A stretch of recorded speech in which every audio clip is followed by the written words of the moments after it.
आपण नाश्त्याला मुगाच्या डाळीच्या पुऱ्या बनवतो. त्यासाठी मी 1 वाटी डाळ 1 तासापूर्वी भिजत घातली होती. बघा आता मिक्सरच्या भांड्यात टाकते आणि वाटून घेते. त्यामध्ये मी 2 मिरच्या आणि थोडंसं अद्रक टाकते आणि ही डाळ टाकून वाटून घेते. ते अर्धा चमचा जिरं पण टाकते. मूग डाळ मिक्सरला वाटून घेतली.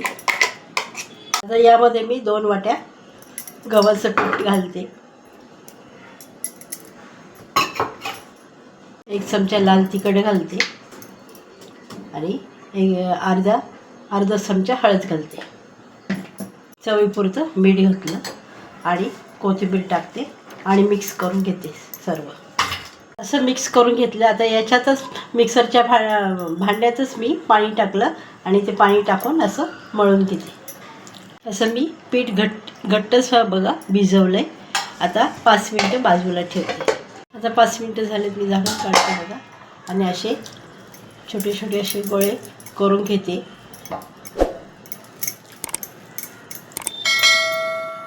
एक गोळा असं मी काढून घेतला. आता ही पुरी अशी लाटते. मी तेलाच हात लावून लाटायचं. आता याच्यावर वाटी ठेवून मी पुरी कट करून घेते. बघा अशी पुरी बनवायची. बाकीच्या मी अशाच बनवून घेते. गॅसवर मी कढई ठेवली बघा. त्याच्यात तेल घातले आणि आता ही पुरी त्यावर सोडते. पलटी करून घेते. असं तेल निथळून काढून घेते आणि बाकीच्या पण अशा तळून घेते. अशा मी मुगाच्या डाळीच्या पुऱ्या बनवून घेतल्या. त्या लोणच्यासोबत किंवा भाजीसोबत बटाट्याच्या भाजीसोबत छान लागतात. रेसिपी आवडली असेल तर लाईक करा, शेअर करा, सबस्क्राईब करा. धन्यवाद.